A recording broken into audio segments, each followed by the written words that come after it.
Hey guys, welcome back to Casey Tarot. Thanks for checking in again. I'm doing the Lacey Peterson case tarot reading today. I had a request for that, so I really want to do that. I was looking into the case yesterday. I followed that case actually quite a bit for a while, but it's been a long time since I reopened it up and started watching them again. So we're gonna do that today. Thank you for the request. And let's see what's going on. So at the start of this situation, before everything happened, before the murder happened, what was going on in this marriage? So what I'm seeing right away is there was a lot of sadness in this marriage that people couldn't see. A lot of people really felt that they had this perfect life together. They had a perfect relationship, that they were both very satisfied. But what I'm seeing this more as Lacey, that she was very, very actually unhappy in the relationship. She felt like it was very one-sided. She felt like she really had everything with him. I remember reading that her mother had said, or she had told her mother that this is the one for her, this is the one for her. But what I'm feeling is that he really kind of manipulated her into thinking that he was going to be a very good husband, that he was going to always be there for her, that it was all her, and it wasn't about any other women, any other people. And as you can see, all the cups are falling on the ground. So the cups to me represent everything that she wanted in love. All the emotional stability that she wanted in love really wasn't fulfilling her, because she wasn't getting emotional stability from this connection, is what I'm seeing. It wasn't what she thought it would be.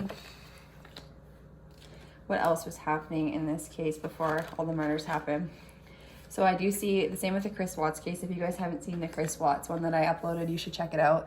But I'm seeing that he really gave this gesture. There's like a fish in the cup, so it just shows that the gesture that he gave was very kind of immature, really childish, like almost like a high school type of gesture, very lusty, promising to give her everything, to be a husband. But I really see that the gesture wasn't like a husband, like man type of energy.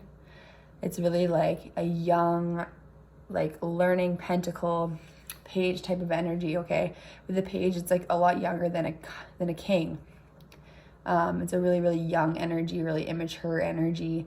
So what I'm seeing is that his offer wasn't what he made it out to be, okay? It wasn't as good. It wasn't as mature. It wasn't everything that she wanted it to be. So what I'm seeing here is he could have been an air sign. I'm not too sure what the signs are of them. I never looked up when their birthdays were or anything like that. But I'm seeing that he could be an air sign. I'll have to look into that after. He could be a Libra, Gemini, or Aquarius. But he was very stern. You can see in the look of his face, he acted very, very serious. He really acted like he was going to be a husband, going to be a provider, that kind of thing. He was very intellectual, logical. He wasn't as emotional as Lacey was, is what I'm seeing. He was very more cold, more calculating, more analytical, that kind of thing. As you can see from the look on his face, he has a very, very serious look. So compared to her, he was not emotional. He was not emotionally fulfilling her, is what I'm seeing. What else was happening in this connection before the murders? Yeah, they did have a really good connection at the start. They really were both very attracted to each other. They both had really good chemistry together. Their personalities really meshed well together, is what I'm seeing. So she really thought this was the one for her. She wanted to get married, settle down, have kids, everything like that. I also got the Hierophant after, so he really told her that he wanted kids with her, he wanted marriage, that kind of thing. And that kind of sucked her in, because she came from a very conservative family, is what I'm hearing. She came from a family that was really traditional. So he definitely brought her in with promising like that marriage life, that stability, like kids, that kind of thing. And that really got her going. That really made her want to stay in the relationship. And it made her just believe like all the promises, is what I'm seeing. What else happened before the murders? So they were both just working really hard on themselves. I'm seeing that he was working really hard. She was working really hard. She wanted to be the best wife for him. I'm seeing that she really did everything to be like an amazing wife. Like she cooked and she baked and did everything for him. She really wanted to build like a stable life, like her family had. I haven't looked too much into her family history, you guys, like at all. But this is what I'm feeling from the cards, that she really tried to work hard to build a solid foundation for their family, and she really wanted to give them everything that they needed with her being the best wife she can be, okay, is what I'm seeing. What was going on with her and Scott's relationship when things started to go. So again, I'm getting the Page of Pentacles here. So the Page of Pentacles is a really young, learning energy from him. So he came in as like a really providing type of energy, like boss type of energy, but he really was still a page. He still was learning. And I'm also seeing that Lacey was really learning too from this connection. She hadn't had too much experience with relationships in the past, so I'm seeing that she could have been a little bit more naive at times with this connection, because she really just fell hard for him. He told her everything that she wanted to hear in this, and she was learning from this situation, okay? So there could be a bit of a karmic background to this too. Her learning from this connection, learning what she wants in a partner, everything like that with Scott. What else was going on with Scott and Lacey? So heartbreak. So I feel like she kind of had a feeling that he was always going to take off, or he was always going to run away, that kind of thing. She always had a feeling in the back of her mind that maybe this wasn't enough. So I feel like she really compensated. She really overdid things. She would overgive. She would pour herself into him. She would really give her all into the connection, hoping that he would stay and that would be enough. But I think deep down in her heart, she really knew that he was always going to be out there, you know, looking for something else. He had a wandering eye. She noticed that he was kind of not just committed into the relationship, is what I'm seeing. But she really had high hopes that this wouldn't happen, that they would stay together and that they could travel together, that they could do everything together. She really tried to make it so that this relationship was enough for both of them. So what was going on behind closed doors, behind the scenes with Scott? Like, what was going on?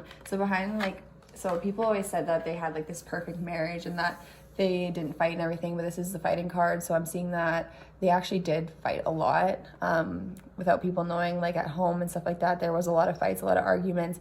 I'm seeing a lot of like belittling, gaslighting, manipulating, that kind of thing. I'm seeing that he could be very narcissistic in ways. He could be very selfish. I'm seeing that she was more of a peacemaker. She didn't like confrontation, that kind of thing. So she would try and avoid it at all costs. But what I'm seeing is that he didn't mind fighting. He didn't mind confrontation. It was always him that had the upper hand, is what I'm seeing. She was always afraid of losing him. It wasn't the opposite way around with their relationship. And he kind of liked the power that he had. What I'm seeing is that he would be this person with the stick in his hand there, holding the stick, being the boss. So this is definitely what I see, is that he was always the one that had the upper hand, and that always made her like a little bit uneasy, or it made her overgive. There were a lot of times where she wanted to leave. She really did want to leave. She wanted to pack up and go somewhere else with somebody else. She wanted to get away from him because she felt like it wasn't fair. But she didn't end up leaving because she really wanted to stick it out. She wanted to stay for the relationship. And he would try to manipulate her back in either way. And she would usually fall prey to this because she really, really wanted to make things work. But deep down, she was emotionally unhappy with the connection. She didn't feel like it emotionally supported her at all. She didn't feel like it was everything that she wanted. She felt very alone most times. Okay. So it wasn't as deep as she thought it was, what I'm seeing.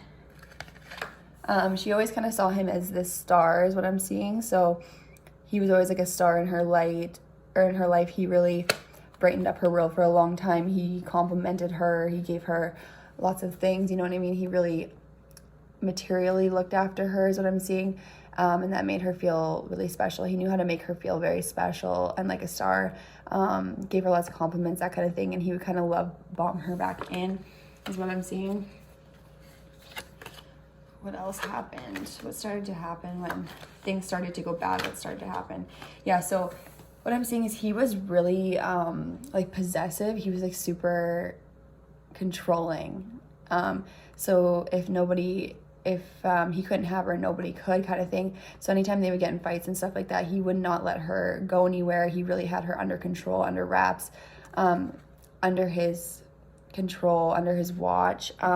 So he could kind of do whatever he wanted is what I'm seeing, but he really had her under control. He didn't want anyone else to have her. He saw her more as like a possession than a wife. He didn't care about her feelings. He was very, very cold about her emotions. So if she would get emotional, if she would want to talk about her emotions, if she wanted to talk about how he hurt her like in an argument or something like that, or try and like solve things and get him to listen to her, he did not care at all to do that. He was very calculating. This made her feel very burdened. She felt very alone in this connection is what I'm seeing. She felt like she was carrying everything, especially emotionally. She felt like she kind of just had to sweep everything under the rug, right? Just pretend like it wasn't happening, and just kind of keep going on and carrying all the load of the relationship emotionally, especially, okay? I'm seeing that she did most of the like household chores. She was doing everything around the house while he was just doing whatever he wanted. Okay, he would go out fishing, he would go out golfing, that kind of thing. And she was just like staying home, like taking care of the house, which is like, oh my God, I feel so bad. But yeah, she felt like she wasn't getting justice. So she wasn't getting like equal give and take with him. She could be a Libra too. I haven't looked at her sign, but I'll have to look at it after. I haven't researched too much into this case, you guys. I'm just kind of going with the cards. But yeah, definitely she has a lot of Libra in her chart, or someone does, Scott or her. But she really wasn't getting justice for everything that she was doing in the connection. She was doing so much for everybody, and then she wasn't really getting, is what I'm seeing. What else happened? What else started to happen? She started to more retreat is what I'm seeing. She would kind of just stay inside. She wouldn't speak her mind about what was really bothering her. When she did, it was just in one ear out the other. He just would not listen, right? With that Emperor card, he was very possessive, very controlling, and it was kind of like his way or the highway is what I'm seeing. So with this, she kind of just started to retreat. She started to just stay at home. She was pregnant too, so she would just relax at home and kind of just pretend like it wasn't happening. She thought that this baby would really bring them together is what I'm seeing. She had a lot of love for him. She really, really loved Scott. Like, she had deep, deep love for him. She had deep, deep trust for him. Even when they did get in fights and stuff like that and he would manipulate her, she really did believe that he loved her and that she loved him so much is what I'm seeing here. She really had deep love for him, and she hoped that it went that way with him. She never thought that he didn't love her. I feel like she kind of based her worth on what he was seeing in her, or what was going on. Like, if he was happy with her, then she would love herself a lot more. If he was angry with her, then she would beat herself up over it. And he loved this because he had a lot of selfish tendencies is what I'm seeing. They did have a lot of passionate feelings for each other. Like, they had a lot really sexual attraction to each other. I'm seeing that they always did have chemistry though. They always had a lot of fiery chemistry in their connection. So that's what, it really kept them together. And that kind of made her feel more at ease. Like, she wasn't worried too much about what was going on behind closed doors. So I keep seeing him popping up as a page too. So yeah, he is a lot, like, emotionally and spiritually, he's a lot younger than her is what I'm seeing. He still had a lot to learn, and I don't think that he really wanted to learn with her. I think that he kind of was just keeping her there and knowing that she'd always be there, and waiting till he could find something that was better, or that he could have his cake and eat it too, kind of thing. I'm seeing that she really wanted the 10 of Cups. She really wanted like a family life. She wanted that forever with him, and she was hoping for that. And I'm seeing that that wasn't really in his mind at all. He was more just wanting to be like single guy is what I'm seeing. So what started to happen when he started seeing somebody else? See the Queen that popped up here. So this would be Amber. So his mistress here, Queen of Pentacles. It's funny, in the Chris Watts video I did, she popped up as the Queen of Pentacles too, NK. So yeah, another woman came around. Why did he he started to not give her Lacey the attention that he used to give her. He really started to ignore her. She kept trying to give with this cup. She kept trying to do more and more and more. And as you can see, he was just like not satisfied. So once he met this other girl, he really forgot about Lacey. He really didn't care that she was pregnant. He didn't care about their past, about anything like that. He did not care about that. He just was too infatuated with his new girl, okay? Amber. So what happened after that? Yeah, I'm seeing that they had quite a passionate relationship, him and Amber. So it was really like sexual for sure. Very, very sexual for sure. I'm seeing that, what else can I get for Scott? Seeing that Scott really liked attention. He really liked being the center of attention. He liked a lot of attention from other people. He really wanted to get approval from other people, validation from other people, and that wasn't important to Lacey. Lacey really had a big heart. She really just wanted a family. Like, she really genuinely wanted to be with Scott forever, and she saw that, and he really just wanted recognition. He wanted attention. He wanted validation from other girls, that kind of thing. But he still, so what I'm seeing here with the Four of Pentacles, he still really wanted to hold her closely, though. He still really wanted to keep her close and tight to his chest so that she wouldn't get away anywhere, so that she wouldn't go with anybody else, because he had a possessive feeling towards her. I'm not saying that he loved Lacey. I'm saying he loved who she could be and how she could love him, but he didn't actually love her. He just loved what she could do for him and how she loved him, okay? So he's really holding her close, doesn't want to let her go. So very selfish tendencies is what I'm seeing. So after that, the Tower hit. So after he started cheating, after he started going with this other girl, he really started to like lose his mind emotionally is what I'm seeing. He didn't want to have a family anymore. He didn't want to be with Lacey anymore. He knew that he was just kind of using her, and he wanted to be with his other girlfriend, okay? He wanted to be with Amber. So he really was going through it. Like, mentally, he didn't know what to do. He was panicking. So he started to kind of like lose his mind, didn't know what to do. He knew how pregnant she was. He knew that she only had 1 more month left. And yeah, she was so nurturing. She was going to be such a great mother. And he knew that. He knew that she was a perfect woman, but he knew that he was not good enough for her. He knew that when she found out that he was cheating, that she would leave him. She would find somebody else, that he would be paying tons of money in divorce fees and lawyers, that kind of thing. So he wanted to get rid of her is what I'm seeing with that Tower. That's the same card I got with the Chris Watts case too. The Tower is when literally he just lost his fucking mind, went batshit crazy, and made a shitty decision.